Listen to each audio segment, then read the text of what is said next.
ذات سے امید ہے اللہ تعالیٰ قیامت کے دن بھی ان کو گولڈ میڈل ہی عطا فرمائیں گے۔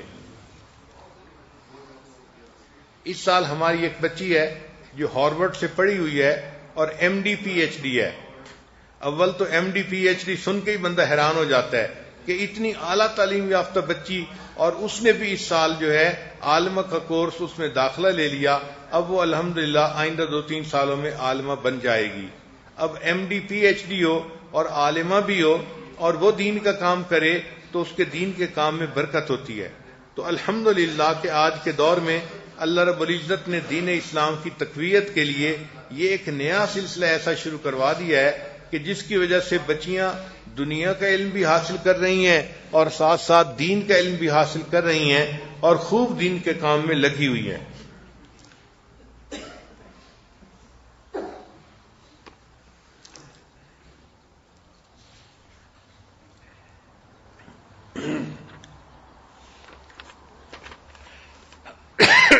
جو بچی اسٹوڈنٹ ہو اس کو چاہیے کہ وہ چند باتوں کا بڑا خیال رکھے۔ سب سے پہلی بات کہ اس کو چاہیے کہ وہ اپنی دوستی اپنی والدہ سے کرے، اپنی بہنوں سے کرے یا پھر کتابوں سے کرے۔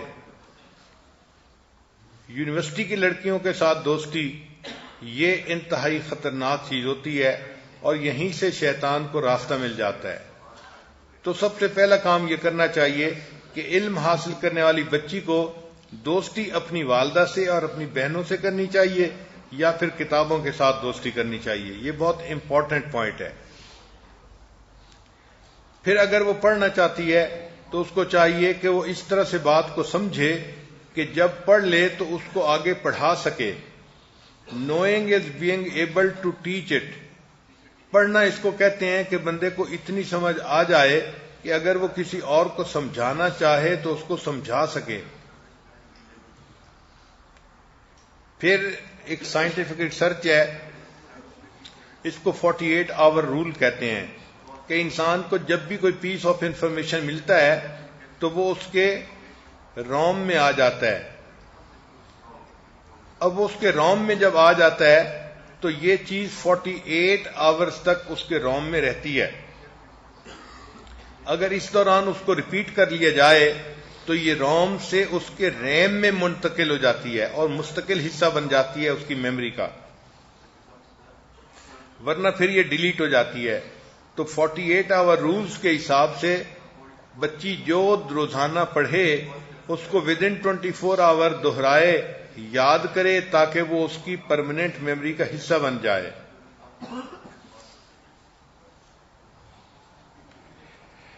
پھر جو کچھ پڑھا جائے کلاس فیلوز کے سامنے اس کو ایکسپلین کرنے کی کوشش کریں۔ ہمارے مدارس کے اندر ایک تکرار کا عمل ہے جو بہت ہی فائدہ مند ہے۔ لِكُلِّ شَيْءٍ بَابٌ وَبَابُ الْعِلْمِ تَكْرَارٌ۔ ہر چیز کا ایک دروازہ ہوتا ہے اور علم کا دروازہ تکرار ہے۔ چنانچہ مدارس میں جو بچیاں پڑھتی ہیں وہ بھی پڑھنے کے بعد کلاس فیلوز کے ساتھ بیٹھ کے تکرار کرتی ہیں۔ تو کوئی اگر ایسی صورت ہو کہ بچی جو پڑھے روزانہ کسی دوسرے کے ساتھ بیٹھ کے تکرار کر لے تو اس سے اس کے علم میں اور زیادہ اضافہ ہو جائے گا۔ اگر کوئی کویسچن ہو تو کویسچن فوراً پوچھنا چاہیے۔ Ask question immediately. کویسچن پوچھنے میں کوئی جھجک محسوس نہیں کرنی چاہیے۔ نبی علیہ السلام نے ارشاد فرمایا، حسن السؤال نصف العلم۔ اچھے طریقے سے سوال کرنا یہ بھی آدھا علم ہوتا ہے۔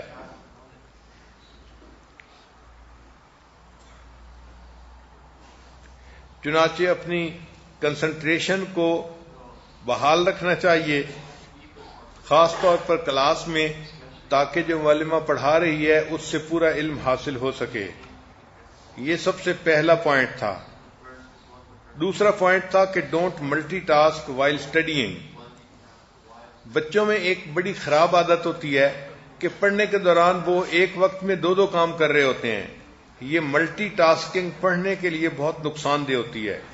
چنانچہ پڑھنے کے دوران ڈو ناٹ یوز فون اور انٹرنیٹ اور اس طرح کی کوئی اور چیز، کوئی اور کام ساتھ مت رکھیں۔ کئی بچیوں کو عادت ہوتی ہے گھروں میں ٹی وی کے سامنے بیٹھ کے پڑھتی ہیں، تو ایسی بچیوں کی پڑھائی اچھی نہیں ہوتی. اسی طرح ڈرائیونگ کے وقت میں بھی فون کا استعمال اچھا نہیں ہوتا، اس سے بچنے کی ضرورت ہوتی ہے. Effect of multi tasking on student is always negative. پھر تیسرا پوائنٹ ہے سلیپ ویل تھنک ویل. جب آپ کی نیند اچھی ہوگی تو پھر آپ کی سوچ بھی بہتر کام کرے گی. چنانچہ ریسرچ کی گئی ہے یونیورسٹیوں میں کہ 1 نائٹ اگر سلیپ لیس کوئی بندہ گزارے تو اس کی 30% میموری اس سے متاثر ہوتی ہے، ریڈیوس ہو جاتی ہے. بعض بچیاں پیپر کے دنوں میں پوری پوری رات جاگتی رہتی ہیں، سوتی نہیں ہیں. تو یہ بچیاں جب پیپر حل کرنے کے لیے کمرے امتحان میں جاتی ہیں تو پیپر کے دوران ان کو نیند آ رہی ہوتی ہے، اور اگر نیند نہ بھی آئے تو ان کی میموری کا 30% حصہ ان کے پاس نہیں ہوتا، تو اس کا نقصان ہی ہوتا ہے.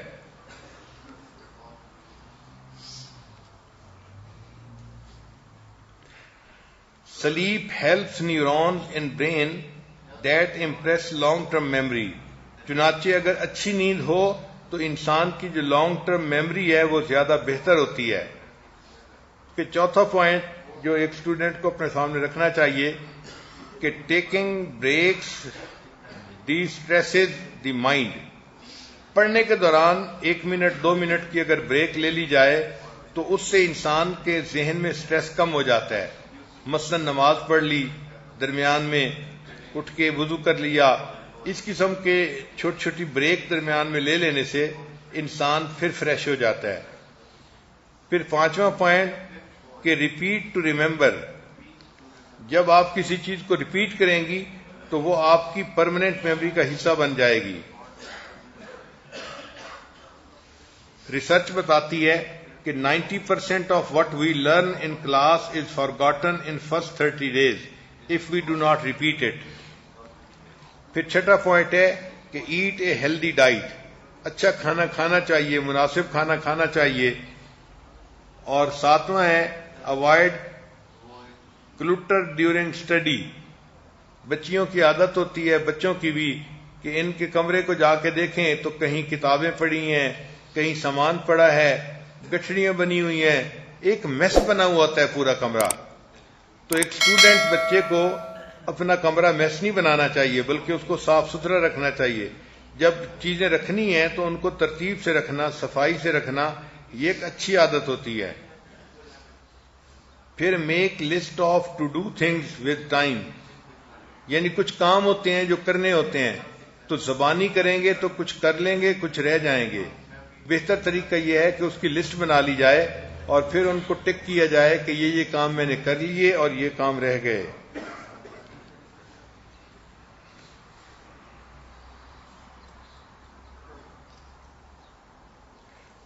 پھر اسٹوڈنٹ کو چاہیے کہ اپنی مختلف سبجیکٹ کی چیزوں کے لیے الگ الگ فولڈرز بنائے جائیں.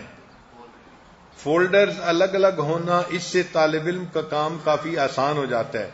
اس کی چیزیں سارٹڈ رہتی ہیں اور آپس میں مکس نہیں ہوتی، ورنہ ایک چیز کو ڈھونڈنے میں وہ ساری چیزوں کو الٹ پلٹ کر دیتے ہیں.